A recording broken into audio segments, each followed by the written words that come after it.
Good evening and greetings of peace and welcome, everyone. And welcome to my co-host, Sanji or Yogi Sanjivana.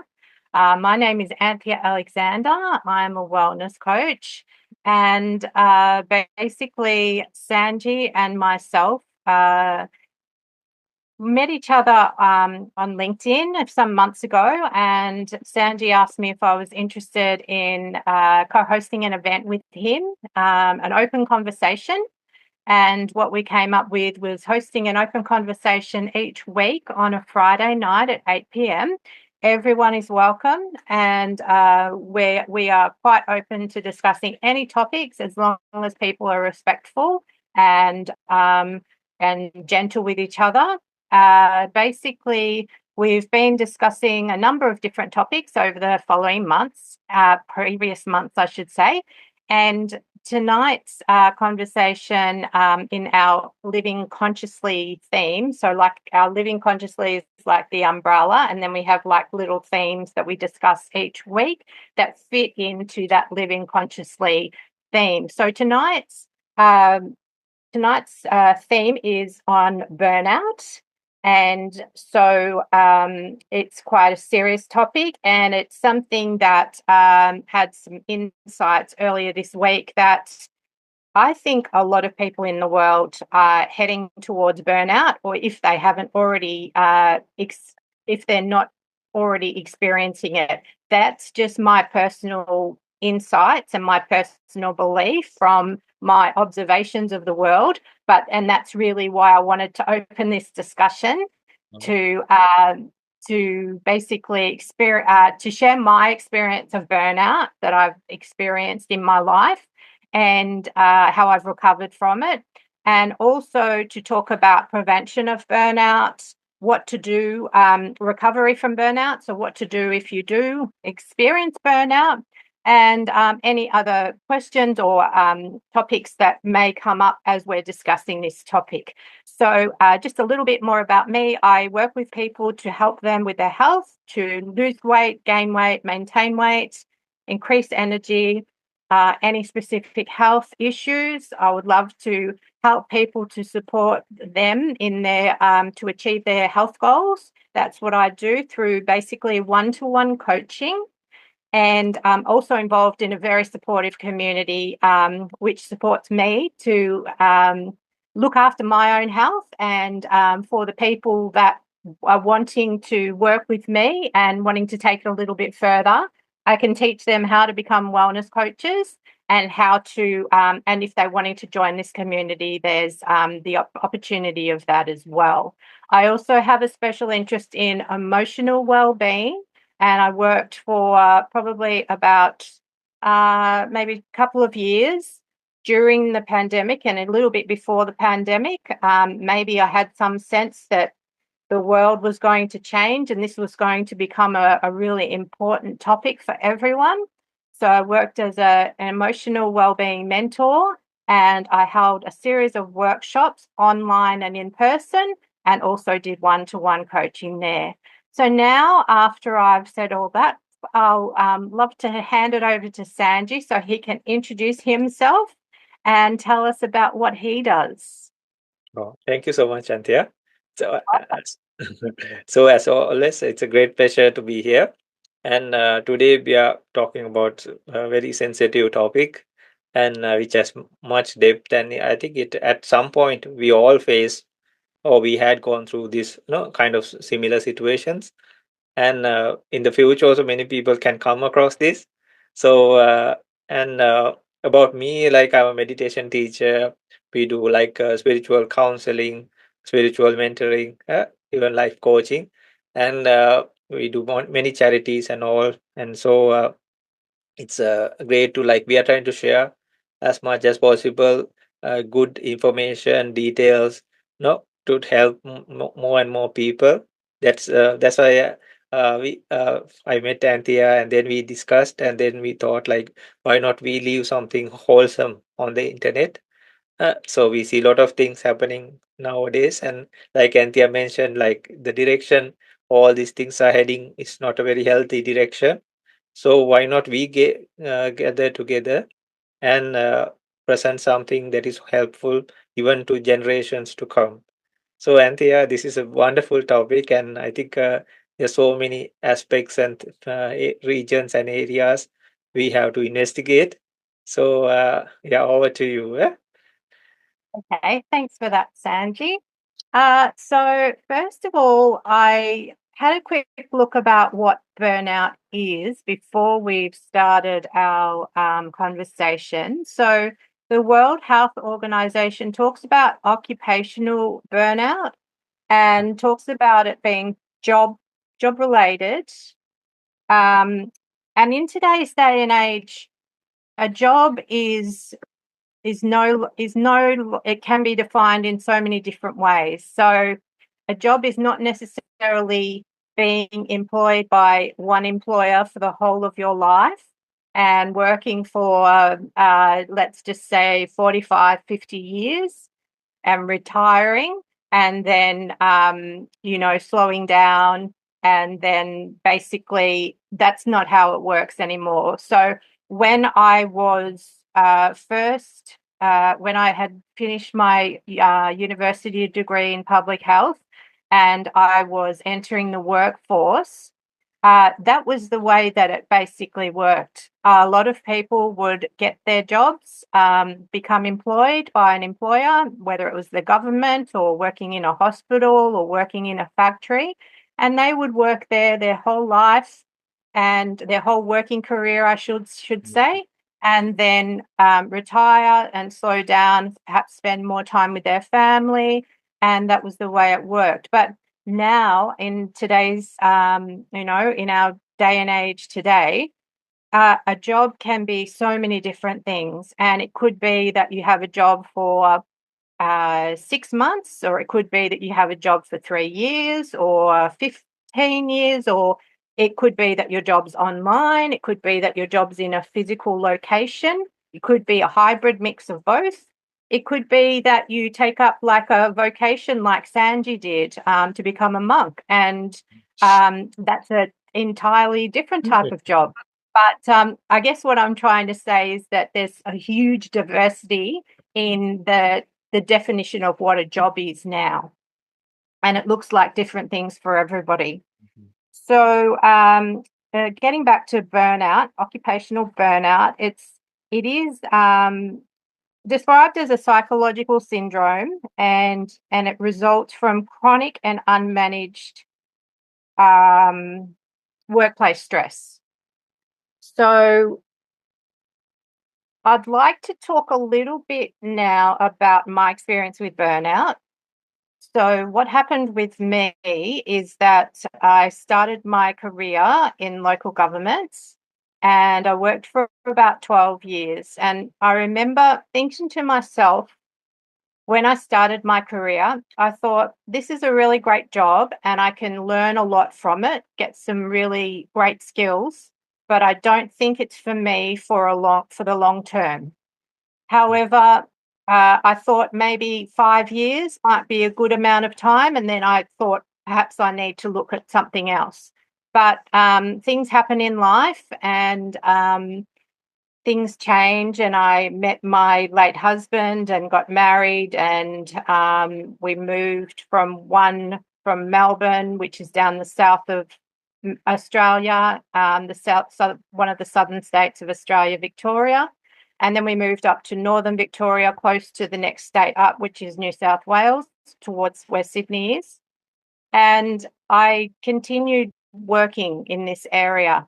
And I was becoming more and more and more stressed. And I was I wasn't really aware of it. I can say that.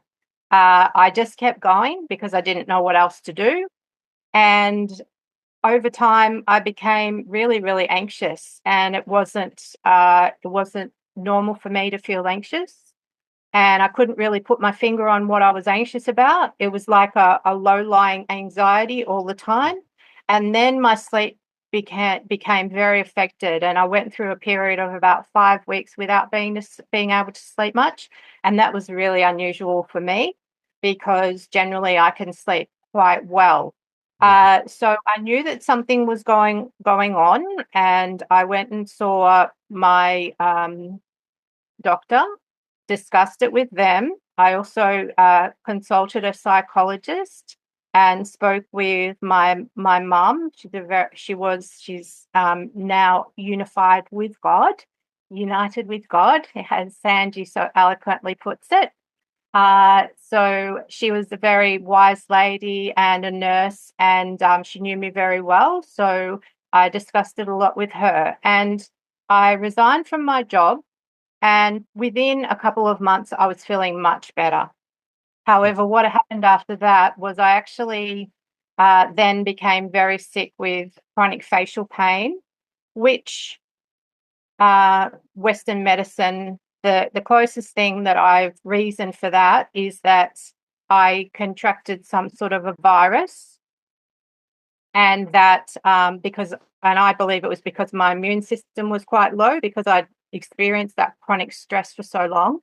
I'd got a virus, and then basically it had left me with nerve damage in the nerves in my face. So yeah, long story short, that's been my experience with occupational burnout. But what I'm sensing now in the world is that it's more than occupational burnout now. It's more people are. I just wanted to refer to another definition that I saw online.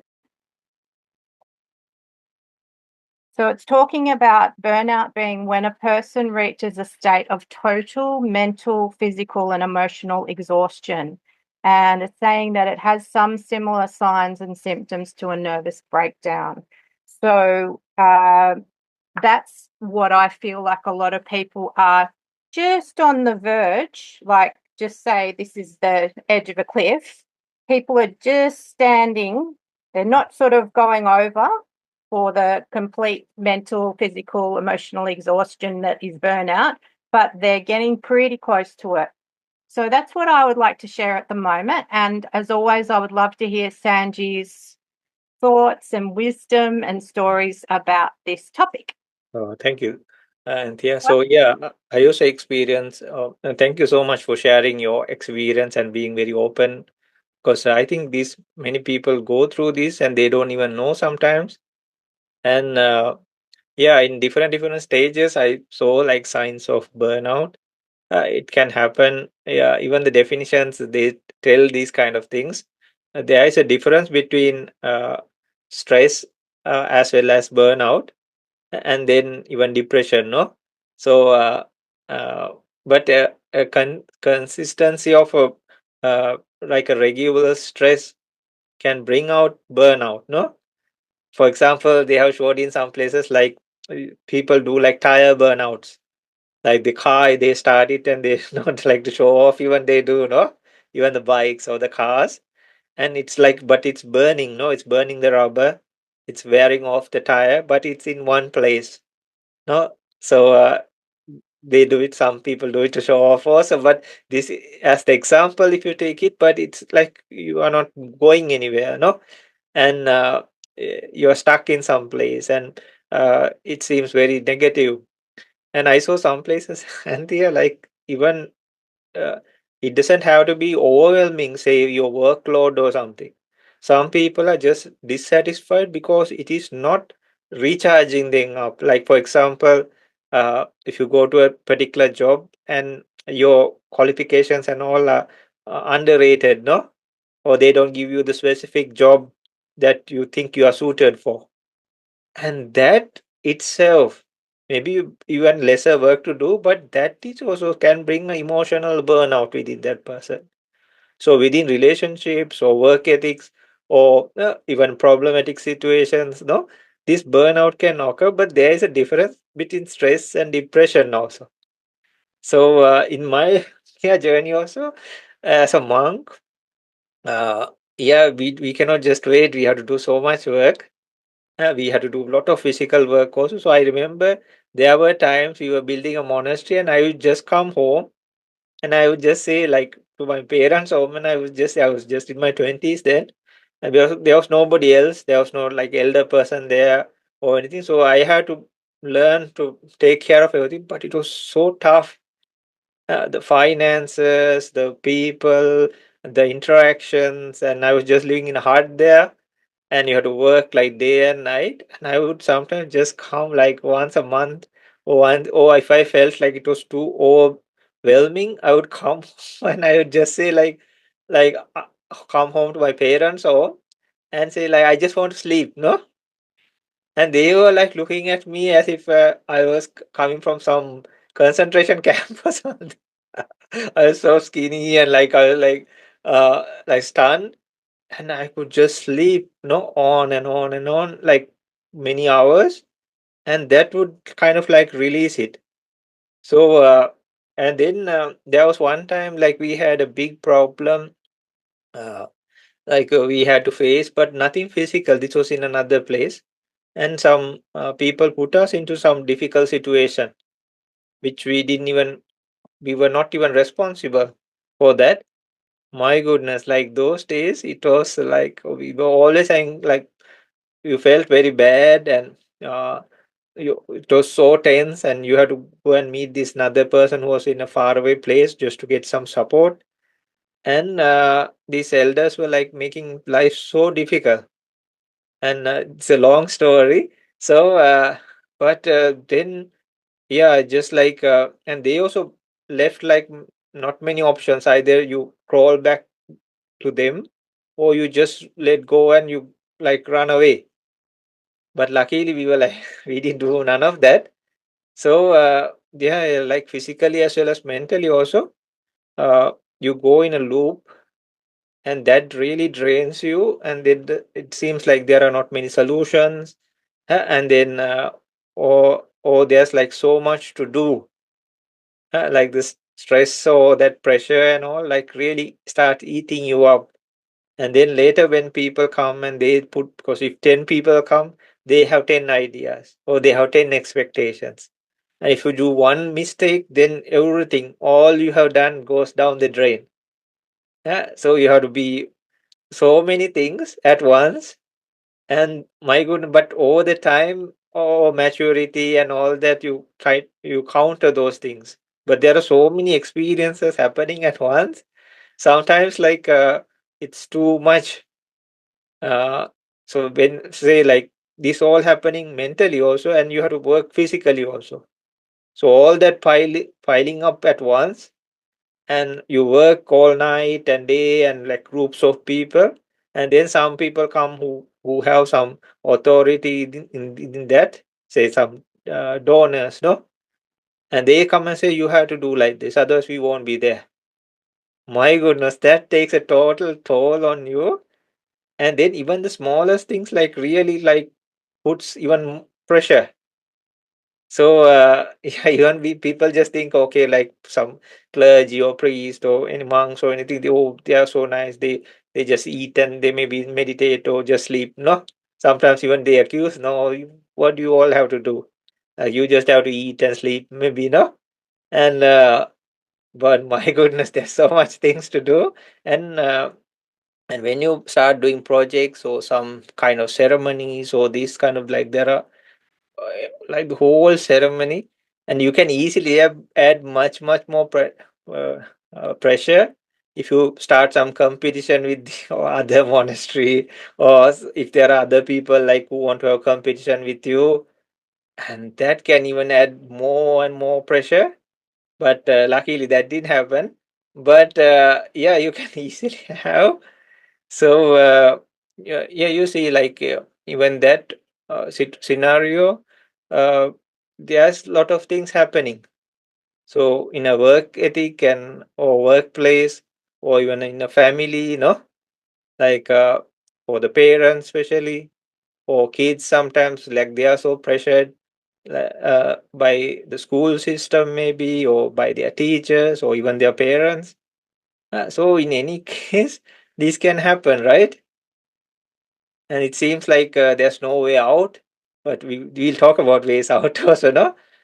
But it's really exhausting, and yeah, it started to turn like very sour, and it's like you are in one place, no?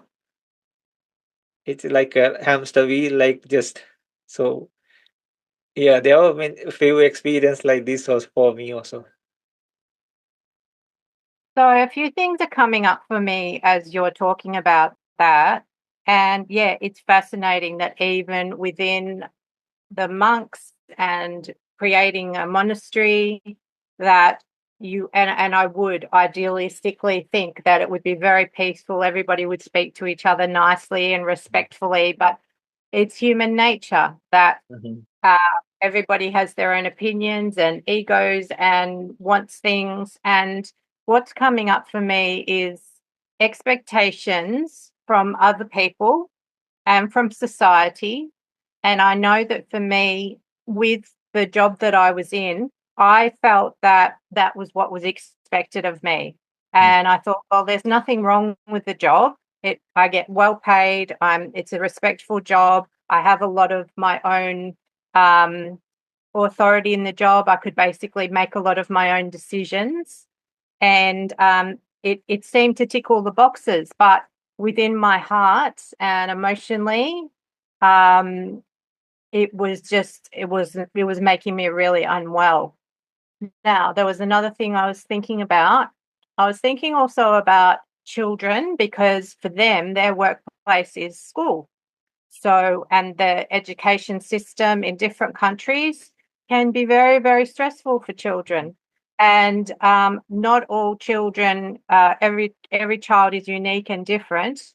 And I know that you talk a lot about children and parenting in some of the other conversations and podcasts that Sanji has with other experts. I'm not an expert in that area, but I have my own personal opinions, and that not all children fit into the school system, the education system, and different countries educate children in different ways, and parents can have really high expectations and very set expectations. And I think we've talked about this once before, Sanji, about our parents expecting us to perhaps follow a certain occupation, become a lawyer, engineer, doctor. They're the options you have, you know. If you don't fit in, well, that's, not great.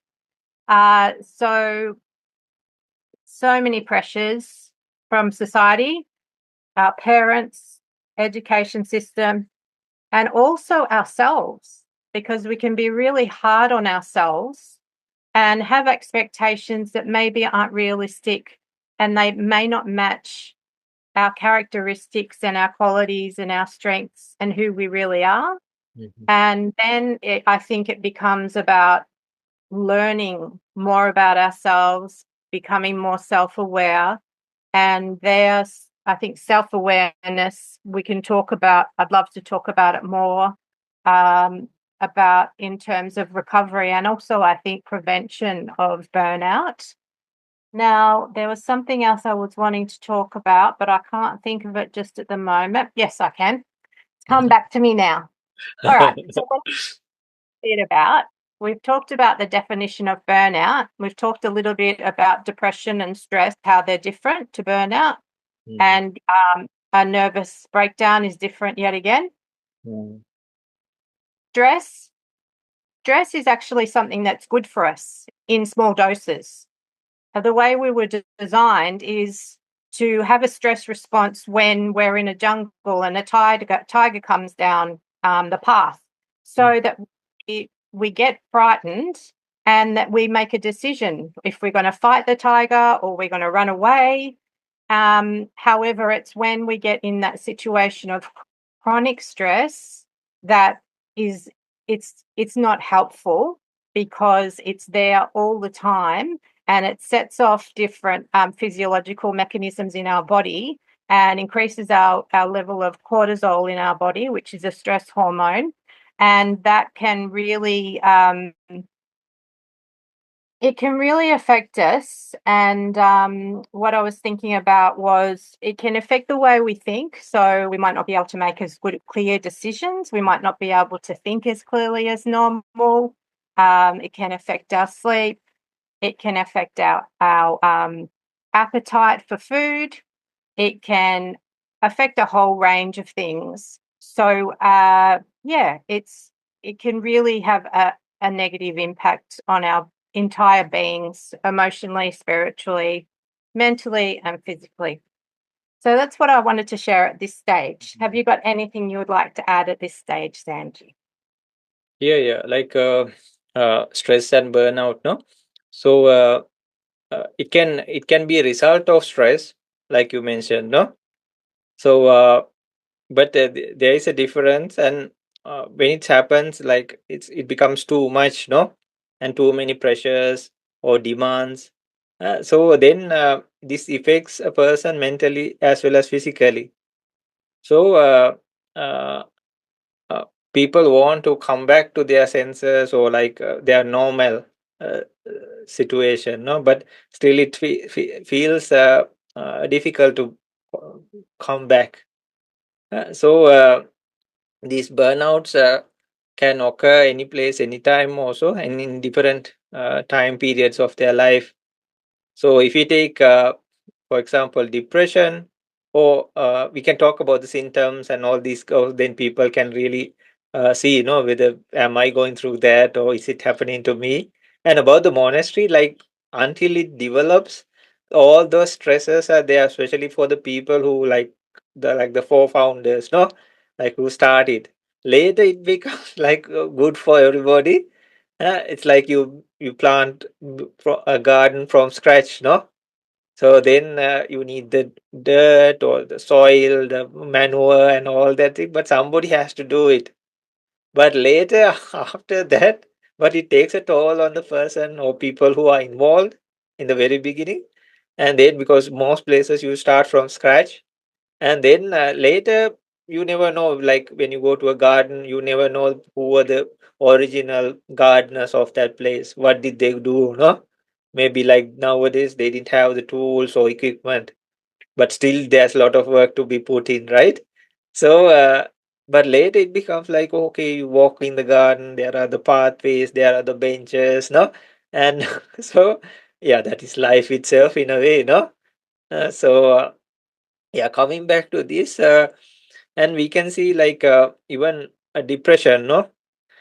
Depression, it makes people's minds go very dark, and the stress is like continuous, and the negativity.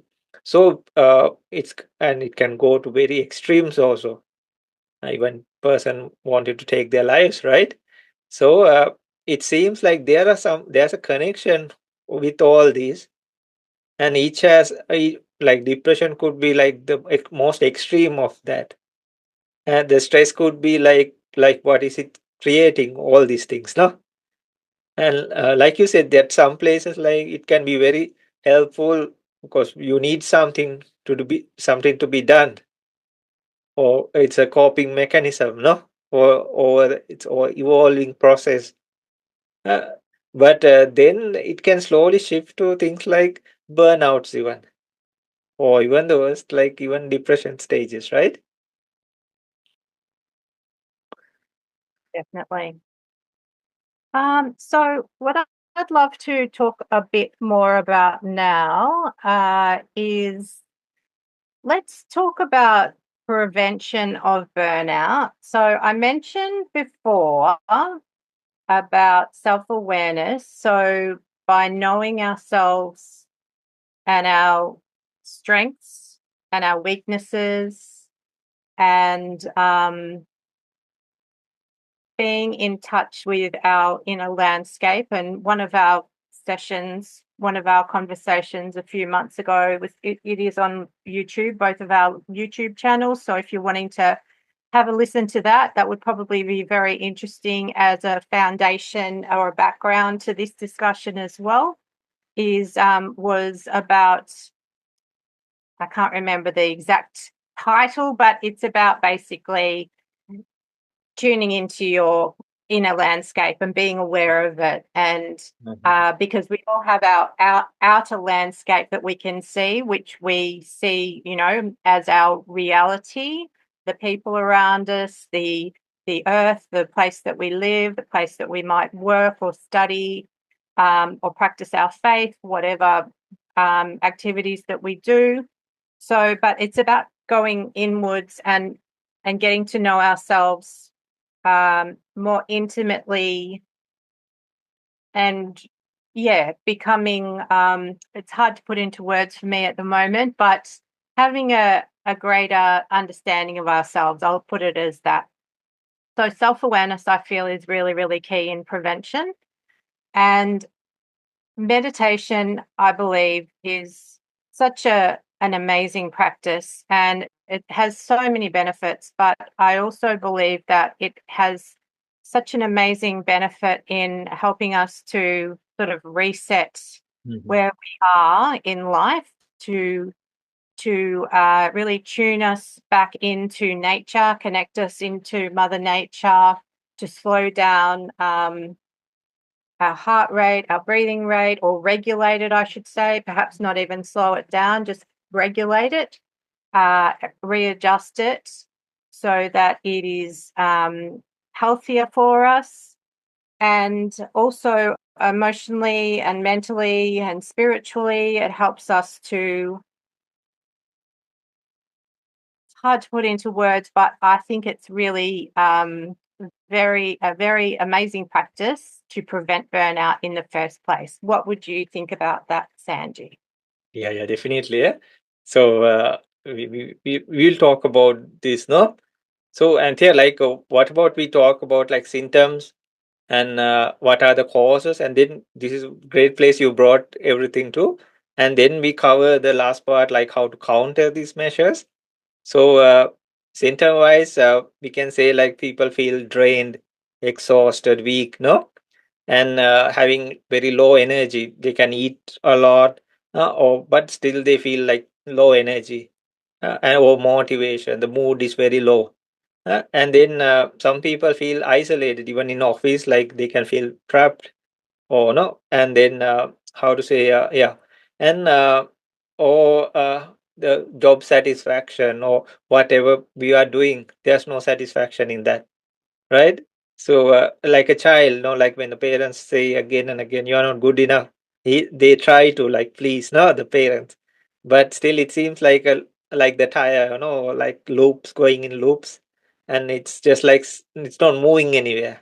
uh, so and then we can say like procrastinating, no, and people, and then some people I also remember, like sometimes with the slightest thing you can be very irritated, uh, because you sometimes you don't know, you are so stressed or like or even burned out, you just maybe want to go and sleep, maybe, no, not your like you are able to get up the next day and do, but at that time you just want to stop everything or no, and then if somebody comes and says some good something, even it seems like a bother, no.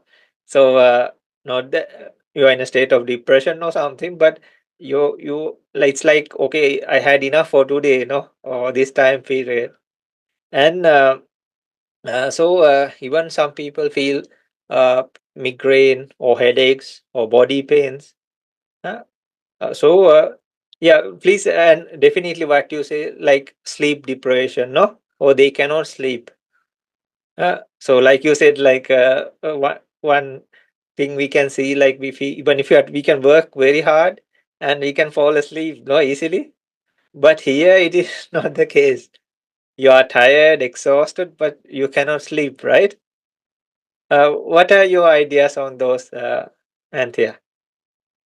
Yeah, I think that they're all very relevant, and relevant signs and symptoms that something is going on, something's not quite right.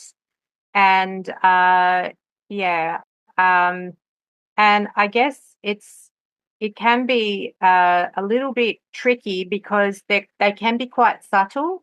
So Mhm. you might not pick them up, and then might continue on in that cycle.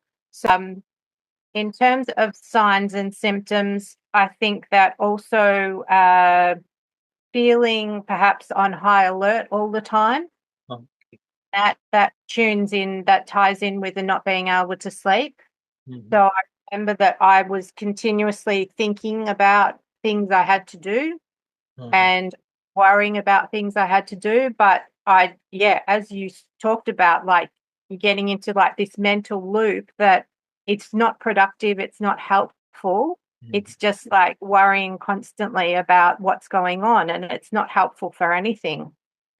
But yeah, I guess it's a coping mechanism of how our brains and our bodies try and cope. Uh, I would also like to mention anxiety as well, because I think anxiety can definitely be a sign of burnout, Mhm. and that anxiety and depression, although they're different, they can actually tie in with each other. So that's something also to be aware of.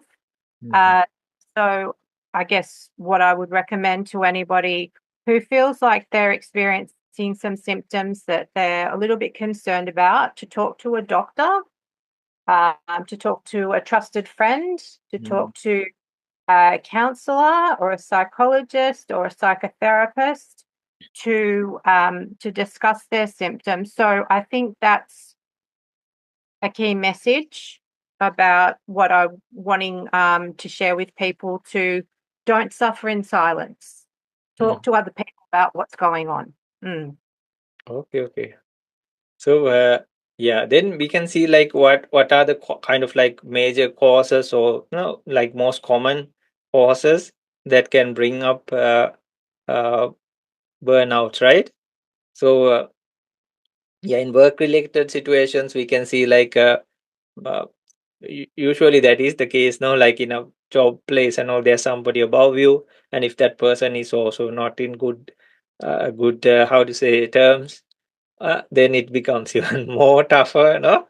And this is this is lesser than the things like we are talking about abuse and all in different aspects that can be even more horrifying, no? So it happens in workplaces also. And when you feel like you have no control in the sense like on what your task is, no? So but think like of people like slave labor and all these things, no? How it must be, cannot imagine. This is like a normal, like in a civilized way place, no? But still people can go, but those places, they have no say at all, right? So how much trauma, how much damage it can cause, right? So even children are put into these kind of situations. So how must they feel, no? So that's another whole, my God, unless you get like you're thinking of that makes your like mind become heavy or the head becomes heavy, right? And yeah, lack of recognition, no rewarding. I remember there were people in good places also, like very prestigious organizations or companies, and this person was so stressed, and they had a well, good profession and everything seemed very well, their family situation and all, no external, no psychological disorders or anything, but the stress was too much, and there were people like stopping this person's progress, and just because of sometimes just jealousy. I remember there was a like a supervisor, and this person also was in the like the executive range in a big company, yeah. So I don't want to name companies or anything, but yeah, then the actually this person was handling a lot of things, and the boss was a lady, and both were ladies, and uh, but actually this lady was covering most of the things. But then there was a vacancy for a promotion, which would have been higher than this boss of a uh, department or no that area. So she held it.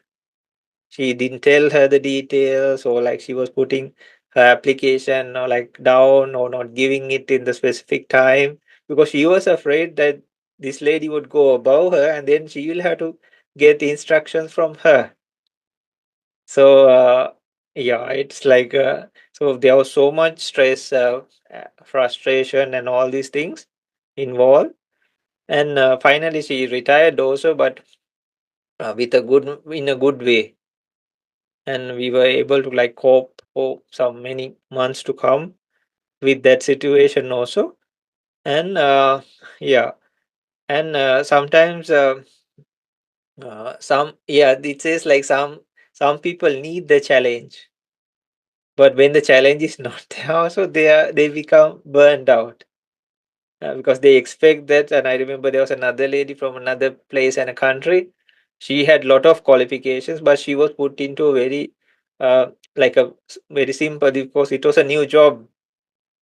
But she had a lot of trouble coping up with it because she had so much experience and their talent and all. But it was like she was put into a person like a newcomer's place, and it was so difficult for her, and she felt like a violation, no, of respect and all these things. Uh, so and the other thing is like some people working in high pressure situations. So think like people like firefighters, doctors, or like even people who work in the oil rigs and all these places. How much pressure they must be having, right? So yeah, so life causes also can bring lifestyle situations. Some people they work so much. There's no, like they call them workaholics, right? They just work, work, work, work. They don't think, and it's like a one-way train, no? So and then some people they don't have the proper support, maybe like of somebody close, or no, they seem isolated. So now modern society, we can see more and more isolation happening. We think we talk about high tech and all this, but actually we are losing the human touch or the connection, right? Those days there was a bunch of people maybe within your family or around you. You could just say something, no, or they would come to your support. But now they say like ancient times, and they are to do some roofing, you just have to make a sound only. You climb onto the roof and just like make a hoot like sound, and then people would just, oh, like somebody's doing something, let's go and help it. And the same happens, but to other people also. They know, okay, like this is something's happening, let's go there. But now, if you want, they might take it to a psychiatric ward or something. No? And or just they might just take some photos and post it or like a video on some platform, right? So see the disconnect and all we are going through. So just those days, if just somebody would climb onto the roof and let's make like a whoo like sound, they will know, okay, something's happening, and this as an emergency also, as well as now sometimes we are just confronted to our walls or our gates or the fences, and nobody wants to even even if it's an emergency, people don't want to get involved. So lack of relationships or supportive, and then too much responsibilities in especially life, like parents, and usually they don't sometimes talk about males or fathers, no. uh, so I think they have like a lot of pressure, they don't want to show it also, and that's why some people even become suicidal, because when they are, if it's a good father, no, not that mothers are also going through so much things, no, but usually we don't talk about the male side. But you meet people, and when especially in sessions and all, and it's like it doesn't seem manly to talk about these things in open, and actually they are condemned for that. So they have to keep lot of things inside. But uh, yeah, sometimes they lose it or they go for addictions, or no, some people just walk away, uh, so but yeah, for ladies also it's the same thing.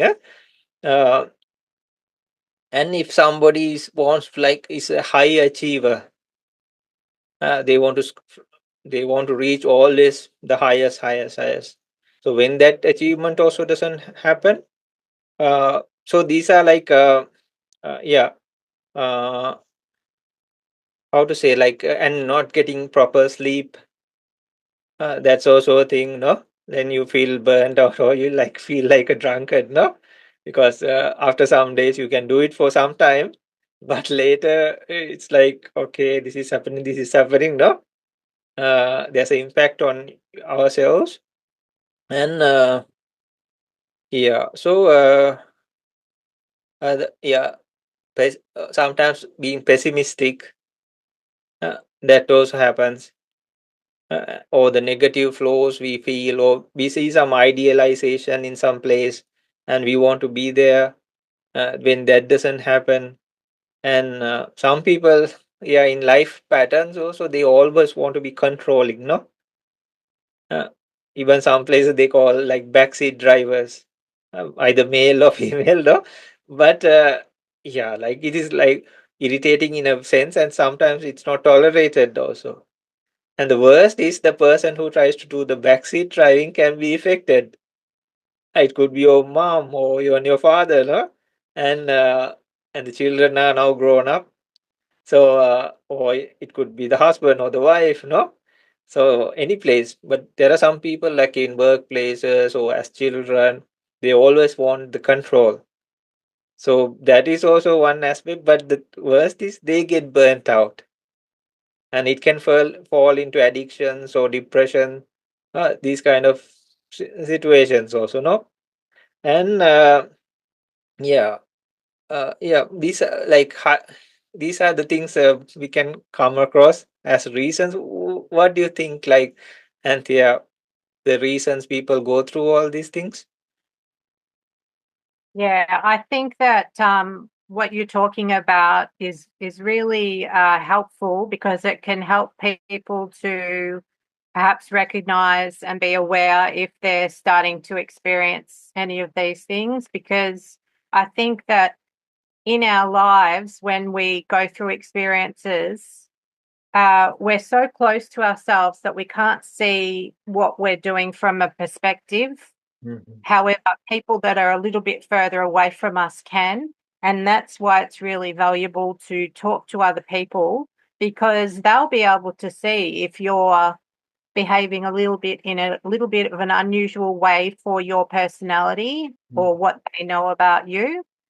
So I think that that's where it's really, really important to talk to people about how you're feeling.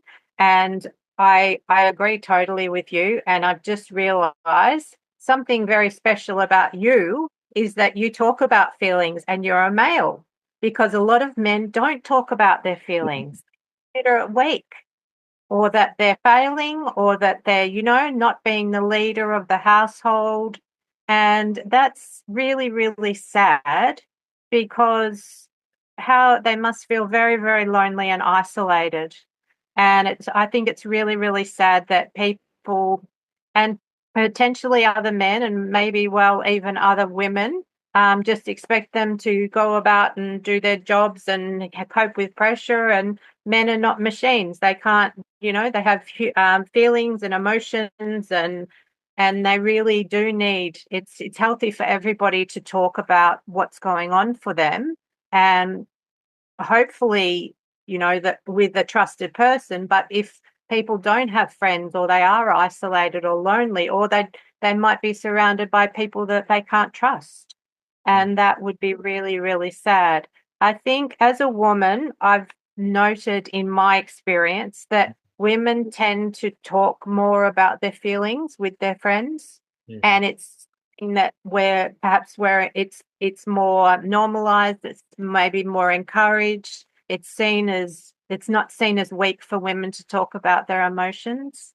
Mhm. So yeah, what you're talking about is really, really relevant. Mm, Mhm.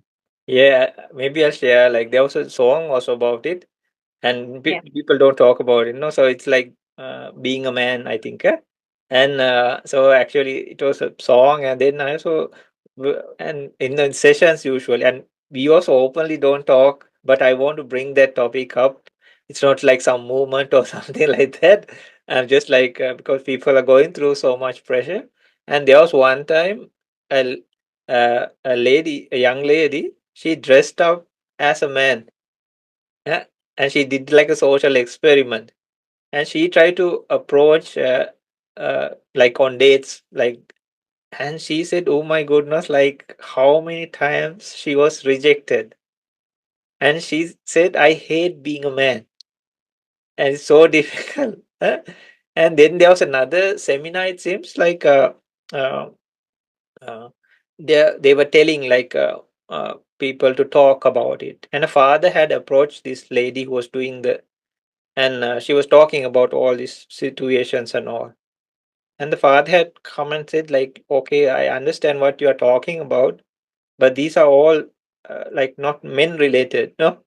The reports or the complaints or all these abuse scenarios. These are all not men's things, no? Like what? So, and he had told like, if I tell I have two or three daughters or two daughters and my wife, at some point, if I tell what's really going in my mind, uh, they all their respect would just die. I would die better than telling what is really going inside myself. And from that, this was a brilliant lady. She was like some lecturer or some like, and from that time, she had understood. The way of thinking was started suddenly changing, and then she started doing research. It seems, and then the seminars and all, she tried to combine both aspects from both sides later on. So yeah, I just want to bring it up, not to make like a movement or something, no, but because relationships and all, or friendships, work ethics, or everybody coexist. No, now luckily those differentiations are lesser and lesser than before. The discriminations and all these things, no. So and ladies are doing very well in society, no. So those movements and all are, some people are trying to twist it even to more directions, but the real people who started the movements for women's rights and all, like I think there's a lot of justice for what they started, no, nowadays. They are not just confronted to the some place or like treated like slaves in most places, no. So yeah, and yeah, these yeah, just I just wanted to put touch that. Yeah, we also still cannot like always be cry about it or anything like that. But I'm just bringing out because people come into contact and they need in the sessions, and surely you will also meet people like that, no? And it is still it cannot be openly talked about. Even there are like there were within the young generation, and they go and ask like, what if your boyfriend or a significant other comes and start telling you, or see, these people say, I will lose my respect because uh, it's kind of like still in 2025. It's not the thing like supposed to, no. So now we can talk about prevention. About so Anthea, please, I know you did research and through personal experiences and being a nurse, no, you met so many people, and they say actually like caretaking that side brings lot of pressure, and people can really get burnt out. So please, like, what would be like the good ways of prevention? So thank you for reminding me about my carer role. So I was the primary carer for my mother for 4 years. Mhm, And before that, I also cared for my husband when he had cancer. mhm, And so for a number of years, I really was beside him and attending appointments with him and, sort of listening to what the doctors and the specialists were telling him. mhm, And I did this for my mother because I think when people are unwell and they are experiencing a lot of stress again through illness mhm, in this case, they might not remember what doctors tell them. So I was able to be like a little bit distanced from it, and I was able to take notes and then discuss it with my mother and my husband mhm, further down the track out of the appointment. So, and yes, and I know this is something that you're doing at the moment for your parents as well. mhm, And I would say that it is the hardest job I've ever done. mhm, I haven't been a mother. I haven't been blessed to have children, or maybe I was blessed with not having children. I don't know, but it mhm, wasn't God's plan for me to give birth to children.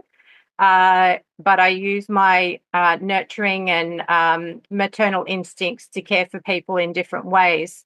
and certainly caring, nursing my mother and my husband was another way that I could express that. But yes, it was the most challenging role I've ever done because basically I was in charge, I was making the decisions. It can be a bit lonely and isolated. So it was very important for me to talk to other people. I saw a psychotherapist regularly throughout those periods so that I could discuss my feelings, and this could be another whole topic, so I won't get into it too much. But in terms of prevention, I think it's really important to associate with positive people. Meditation, mindfulness, maybe gentle exercise, or maybe even more vigorous exercise. Whatever is right for your body and your personality type. What else did I want to say about that? Yeah, I think and self-compassion. We talked about that. Oh, sorry, no, I didn't talk about self-compassion. I talked about self-awareness. So I think self-compassion, being kind and gentle and loving with ourselves is really, really important in the prevention of reaching that, level where we're so exhausted mentally, physically, spiritually, emotionally. What do you think about that, Sanji? Yeah. They talk about like a shock absorber, right? So the shock absorber actually takes the weight of the vehicle and the ruggedness of the road, even, right? And more better the quality of the shock absorber, the better, right? It's in a way it feels like it's a uh, you put the shock absorber in a very difficult stage, but because of that, it's enduring from all sides, even, no. So likewise, our mind, like you said, through these practices, we can train our mind, and sometimes in some professions and all, actually they are put into difficult situations to cope up. Then they can do some extraordinary things. For example, what the field you are working, right? So you are trained, so in a way you won't panic in that time, or our emotions, or no, even seeing maybe things like blood or something, or some very drastic scenario would not. And we can be professional and try to help the people and save lives even, right? So but in a day-to-day basis, like, yeah, so contemplation, affirmations, and mindfulness, they are very good ways. And being content uh, for what you are, and understanding, accepting, these are very good places we can start, like as guarding mechanisms. And even if you like do charity work and all, not you're not discriminating nobody, but you realize, my goodness, like with these things, like we were talking about slave labor or something. Yeah. And then when you realize, like, that scenario, and what maybe we had to go at some point, like we were not forced to do those things, right? Not at like gunpoint, or somebody's whipping us to do it, right? So but then you realize, like, my goodness, how lucky we are. uh, but that doesn't mean you have to limit what you do, no, what your capabilities are. But at least not to get to these cycles of burning out, or even depression cycles, no, or stress cycles, or getting stressed even in the first place, no. And you can relax, and having breaks within these time periods. Now they talk a lot about work life balance. So yeah, these are like, we can do add to our lives, to make a buffer zone, or like be resistant to these kind of things, no. Yeah, I love what you shared there. And it feels very protective to me. So it's like we're creating a buffer zone or a protective shield around ourselves so that we are protected from, reaching those stages. So, and I think that that's really what living consciously is about. When I think about living consciously, it's about being mindful, affirmations, meditation, contemplation, as you said, and the other practices that you mentioned, they're all very protective mechanisms. In terms of recovery, what I would like to share is that through my experience, recovery is definitely possible. So don't feel that you're going to be stuck being burnt out forever, because you can recover. And what my experience was that after a period of chronic stress, I recovered quite quickly within a few months.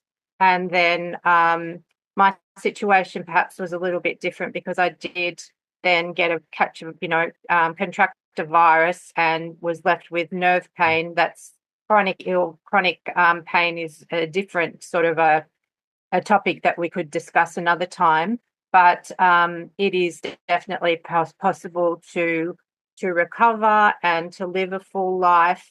And perhaps it might even be a blessing in disguise, or a hidden blessing, that we do experience burnout, because it encourages us to contemplate and reflect on our lives and the journey that we're on, and the path that we're headed, so that we can adjust our path to better suit who we are and where we're wanting to end up. What do you Mhm. think? Yeah, surely, yeah. And I read about a 3R approach, which is nice actually. Yeah, it is surely you know this now. And then they say recognize, reverse, and resilience. It's very nice, no? You recognize people don't recognize you, right? And then you reverse the process, huh?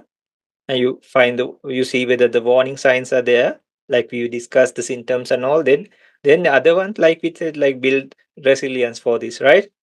So, and then I'll just point out some things I also gathered.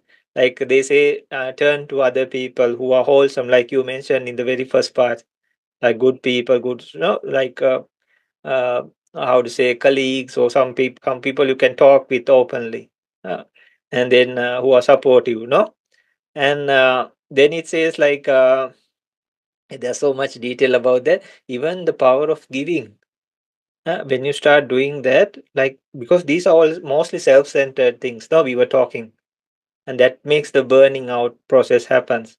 But when you start giving outwards, actually, it's like not we have to let go of ourselves. So actually, a power of giving plays a huge role in not falling into burnouts or depression or stress even that way. Because you feel so fulfilled, no? You help somebody. Sometimes the whole day, maybe that was the only thing you can be happy about sometimes, no? There are many things, but this can stand out or from all those things, no? What you do or what we did most could be like, or every day we do this, no? So, and yeah, they say like reframe the way we look at things. Uh, so reframe it, no, reframe it. Than just the negative or yeah, in a without the negative aspect of it, uh, without being pessimistic also, no. Okay, if this is the work I have to do now, this is what I have to go to. Maybe lesser work, maybe see the bright side of that. Oh, I can finish it so easily. Then I have more time to do what I like here. So we can do, no? And then they say like reevaluate your priorities. Because some people, like we were talking, the reasons also, no? Or then they have all these high expectations, goals, and all within ourselves also. And there was another some uh, yeah, boost your ability to stay on star, do the task. There are many details within that also, eh? And like you said, make exercise a priority in life, because that will change many things and take you off that working pattern or problematic situation. You can, like you said, like do less, or even more, right? Some people, and this is a reason for burnouts even, like they need some more adrenaline power, something to be hyped, no? So they can use exercise and these kind of things to become the get the charge they need, no? So yeah, there are some people after even work they can just run for miles, really, after exhausting day. They are so they have a lot of energy, so And even if it's a rage or something, like through exercise, you can put it out rather than putting it out on somebody else, no? And healthy diet also, they say. Yeah, no? I think you can elaborate on that, Anthea, more.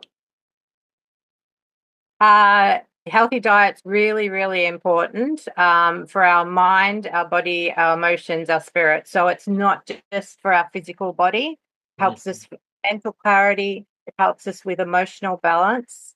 And yes, spiritually, I believe that it really helps us with that. So nutrition, definitely. That was something that I thought of before, but I Mhm. forgot. So Yeah. I'm so pleased that you reminded me. So what are the types of foods and all that are good for like reducing stress, like these kind of situations, burnouts and all? So drinking plenty of water, Uh-huh. some vegetables, fruits, so whole food eating, good sources of protein, Mm-hmm. um, healthy fats. What Mm-hmm. else can I say? And then it becomes more holistic. So the things that we've been talking about, exercise, sleep, Mm-hmm. um, and then bringing in mindfulness, contemplation, meditation. Yeah, all of those things. And also that having positive people around you, whether it's your family, colleagues, friends, even pets, animals, Mm-hmm. can Yeah, yeah. Uh-huh. Yeah. spending time in nature can be really, really Okay. helpful. Certainly for recovering for burnout, as far as I'm concerned, from my Mm. experience. And avoiding bad habits also. No, sometimes person thinks like smoking can reduce stress, but actually it increases. And the worst part is like when you start breaking off that habit, it becomes even worse, no? Or alcohol, drugs for sure. So people tend to go to that direction to start forgetting things or think like it can be a booster, but no, it's not the case, right? No, I don't think so. I have drunk alcohol in the past, and I just made the decision probably about 14 or 15 years ago that no more. It's not good for me. It's basically poison. That's Mhm. my personal decision. If people choose to drink alcohol, that's up to them. But Mm. for me, it did more harm than good. Mm. And I also smoked cigarettes for a few years from when I was about 18 till about 23. And then I met my late husband, and he was a very strict non smoker. So I gave up cigarettes, and I'm so pleased I did Mhm. because, um, yeah, it's about preventing problems happening. So, and I understand that we're all human beings, and we all, I'm not judging people if they drink or they take Mhm. drugs or they smoke or whatever they might do to cope. But um, I think it's about really practicing self love, and that means doing what's going to be kind for ourselves, supportive for ourselves, and some habits and addictions even are more destructive than they are supportive. So, Mhm. yeah, we want to be supportive about ourselves, and by supporting ourselves, we can then support other people. Because if we're struggling and we're not well ourselves, we can't help anybody else. Mm. Yeah, yeah. Oh, perfect. So, okay, yeah, with that in mind, and let's wrap it up for today. So, yeah, I think we covered a lot of places, and there are so many people and the places where people also can research and do investigations. Uh, and we are also always ready to help anybody. We'll be putting Anthea's contacts and all these details in the post as well as on the videos also. So, people can come in contact. So, and thank you so much, Anthea. It was a great pleasure as always, and for selecting these topics also, which are very sensitive and actually should be addressed. No, so and thank you everybody for, and even the people who will be watching this later on. And please feel free to comment or any questions or something. We'll try our very best to address them. and help as much as many people as possible. Thank you, everyone. And thank you, Sanji. As always, it's a pleasure and an honor to discuss things with you. And it always is very helpful and healing for me as well. So thank you. Thank you so much. Yeah? Good night. Okay, Goodbye. good night. See you.